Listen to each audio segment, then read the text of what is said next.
असंग जन्म हो गया, हमने या भटकत्या नहीं, ये ज्ञान हो गया। और इस चीज का विशेष डर रहता इस बात का कि कहीं नाम खंडित ना हो जाए। परमात्मा की वाणी में है कि जैसे माता गर्भ को रख यतन बना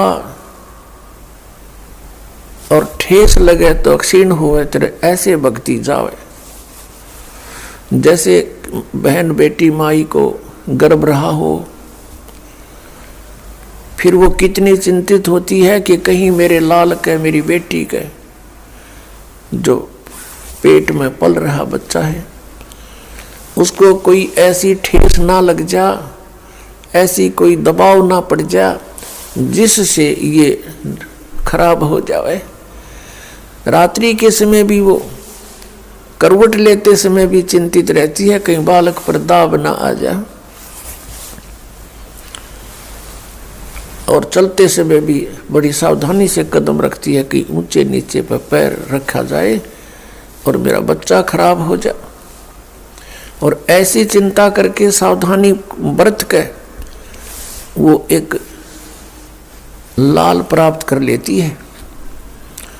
तो यहाँ परमात्मा कहते हैं जिस दिन आपको उपदेश प्राप्त हुआ, आपके अंदर भक्ति रूपी बीज पड़ गया और आपके अंदर ये भक्ति रूपी लाल तैयार हो रहा है, इसके लिए आपने बहुत सावधानी बरतनी पड़ेगी।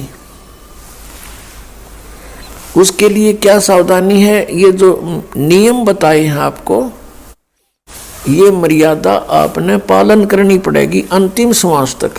और इसमें भक्ति को प्रफुल्लित करने का सबसे आसान फार्मूला है कि भाई जो गुरु बचन पे डट गे रकट गे फंद 84 के। भाई जो गुरु बचन पे डट गे रकट गे फंद 84 के। कट गे फंद 84 के, रकट गे फंद 84 के। भाई जो गुरु बचन पे डट गे रकट गे फंद 84 के। वस्तु मिली ठोड़ की ठोड़ मिटगी मन पापी की दौड़। वस्तु मिली ठोड़ की ठोड़ मिटगी मन पापी की दौड़। भरम मिटे मथुरा काशी के, भरम मिटे मथुरा काशी के। इसका सबसे पहला फार्मूला है गुरु जी की आज्ञा का पालन करना चाहिए। गुरु जी इज ए डॉक्टर, गुरु जी को एज ए डॉक्टर डील करे, और आप हो रोगी जन्म और मरण के, दीर्घ रोग के। और इस रोग के नाश के लिए जिन जिन वस्तुओं का परहेज है वो आपने रखना पड़ेगा। अब जैसे हाई ब्लड प्रेशर के व्यक्ति को नमक और चीकना वस्तु बंद कर दी जाती है, तो फिर उसने अगर जीवन चाहिए तो ये पथ्य रखना पड़ेगा। इसी प्रकार परमात्मा कहते हैं नाम बचे और पथ्य रहे। पथ्य माने यानी परहेज रखे तो मुक्ति में कोई दिक्कत नहीं आएगी। और ये परहेज कौन कौन से हैं?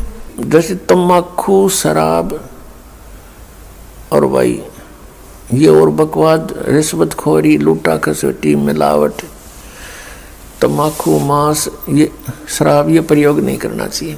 ये तो वैसे भी एक सभ्य पुरुष का वैसे भी आहार नहीं है। ठीक है, हम कुसंगत घनी फैल गई अपने समाज में, मानव समाज में, और बच्चे देखम देखा फिर ये नकल बहुत जल्दी कर लेते हैं। बीड़ी पीता देखा बीड़ी पीने लग गए, सिगरेट पीता देखा नो टोर सी बना के आप भी सिर्फ पीवा बेसिक ना पर नो जरूर करने लग गए कुछ, फिर वो पीने लग गए। ऐसे ही शराब और मांस का एक दूसरे को देखकर हमने ये प्रचलन कर दिया, प्रचलन हो गया।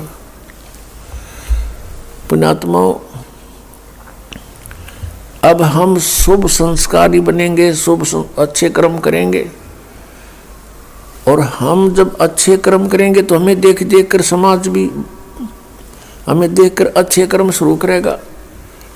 बच्चे सत्संग में आएंगे, यहाँ ज्ञान सुनेंगे, फिर आप जो यहाँ से तैयार करके भेजे जाते हो अपने अपने घर गांव नगर में, आपके व्यवहार विचारों को देखकर अड़ोस पड़ोस के बच्चों पर भी अच्छा असर पड़ेगा, तो एक समाज भी सुधरेगा और कल्याण भी होगा। और फिर दूसरी मर्यादा कौन सी है? अनुपासना नहीं करनी। अनुपासना कौन सी है? जो दास बताओ वही करोगे, और दास के क्या बताएगा? जो हमारे सदग्रंथ बताते हैं। ये दास एक टीचर है, आप विद्यार्थी हैं, और इस आध्यात्मिक मार्ग का जो सिलेबस है वो हमारे सदग्रंथ हैं, पवित्र चारों वेद, पवित्र श्रीमद् भगवत गीता और पवित्र सूक्ष्म वेद। इनके अंदर जो भी लिखा है वो हमारा सिलेबस है। इसके बाहर कोई पढ़ाता है तो वो टीचर ठीक नहीं, वो शत्रु है विद्यार्थियों का। और पवित्र 18 पुराण, पवित्र कुरान शरीफ, पवित्र बाइबल, पवित्र गुरु ग्रंथ साहिब, ये हमारे पाठ्यक्रम की पुस्तकें हैं। और इन पाठ्यक्रम की पुस्तकों में जो ज्ञान सीधा परमात्मा ने दिया है केवल वही स्वीकार्य है। और फिर जिनको परमात्मा आकर प्राप्त हुए अपने विधान अनुसार, उन नेक आत्माओं को, और उन्होंने जो परमात्मा परमेश्वर को देखा सचखंड में, सतलोक में, और फिर सब स्थिति से वो परिचित हुए, उन्होंने फिर जो ज्ञान अपनी अमृतवाणी में लिखा है वो ज्ञान हमें मान्य है। उसके साथ साथ जैसे 18 पुराण ये सहयोगी ज्ञान है सृष्टि रचना को समझने के लिए, बाकी इन 18 पुराणों का इस भक्ति मार्ग में कोई योगदान नहीं है। भक्ति मार्ग में योगदान है पवित्र गीता जी, पवित्र 5 वेद, 4 वेद तो आपके सामने है, वेल नोन है, और 5वां जो सच्चिदानंद ब्रह्म की वाणी उन्होंने खुद अपने मुख से आकर बोला है और यहाँ आकर रहे हैं, वो वाणी ये है हमारे भक्ति के मार्ग के सदग्रंथ। इसके अतिरिक्त जैसे पुराण है, कुरान है, और जैसे कुरान शरीफ में जो ज्ञान दिया है ब्रह्म ने हजरत मोहम्मद जी को सीधा, वो ज्ञान बिल्कुल सही है। उसके अतिरिक्त किसी फरिश्ते ने प्रवेश करके बोला है तो फरिश्ते की आदेश हमें स्वीकार्य नहीं, केवल परमात्मा का जो ज्ञान है वही हमें स्वीकार्य है। जैसे पुराणों के अंदर ब्रह्मा जी ने अपना अनुभव, कुछ वेदों का ज्ञान मिक्स, और कुछ पूर्ण परमात्मा ने आके जो से डिस्कस की थी वो ज्ञान ले लिया थोड़ा सा, तो वो ज्ञान कंप्लीट ना स्वीकार किया कबीर परमेश्वर वाला। अपना अनुभव, वेदों को जैसा उसने समझा वो ज्ञान मिला करके वेद, ये पुराणों का ज्ञान सुना दिया। फिर ब्रह्मा जी से सुने हुए ज्ञान को फिर अन्य ऋषि महर्षियों ने कुछ ब्रह्मा जी वाला ज्ञान, कुछ अपनी खिचड़ी बनाई, और फिर आगे अलग पुराण की रचना कर दी। इस तरह ये 18 विभाग हो गए।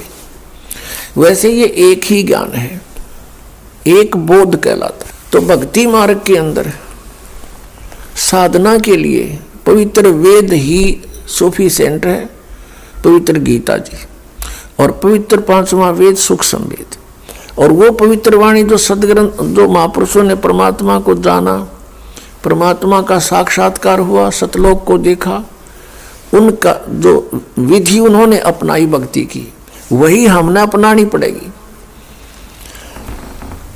और तभी हम इस भक्ति मार्ग में सफल होंगे।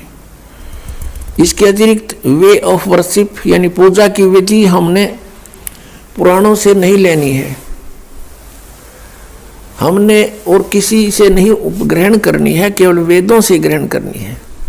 तो श्रीमद् भगवत गीता में गीता का ज्ञान कौन दे रहा है? ये ब्रह्म सरपुरुष श्री कृष्ण जी में प्रवेश करके। और वो कह रहा 8वें अध्याय के 13वें श्लोक में कि ओम इति एकाक्षरम ब्रह्म विवहारण माम अनुस्मरण ये परियाति तजम देहम सयाति परमाम गतिम। मुझ ब्रह्म का केवल एक ओम नाम है,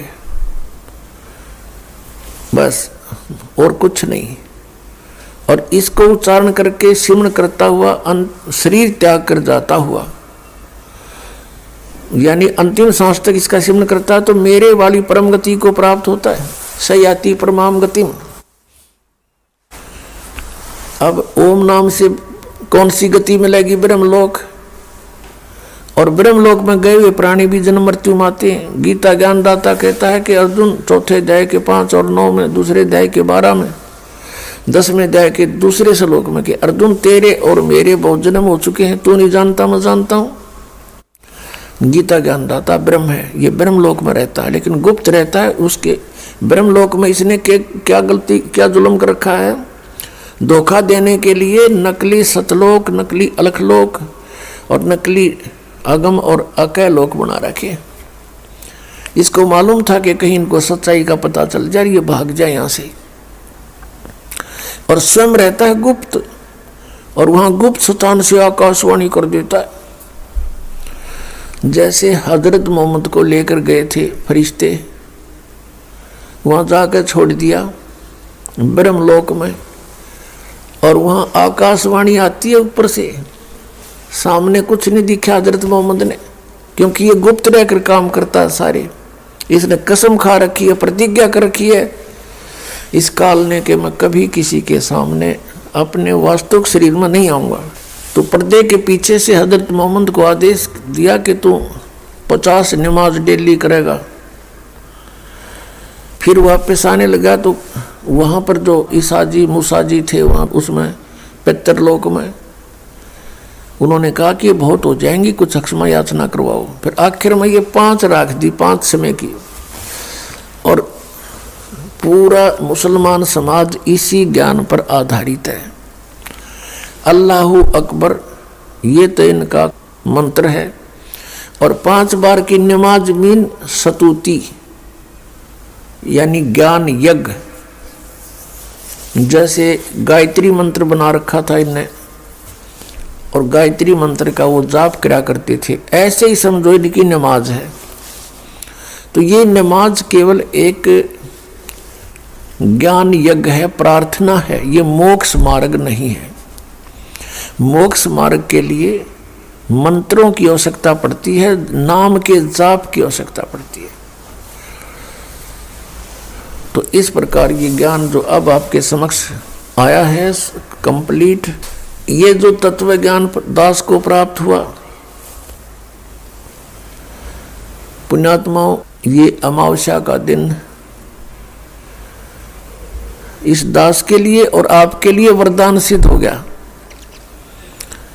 इस दास के अंदर भक्ति प्रवेश हुई, भक्ति रूपी बीज गिरा, इसमें यू लाल बना, और जो आज आपका काम आ गया, ये शुभ दिन दास से भूला नहीं जा सकता।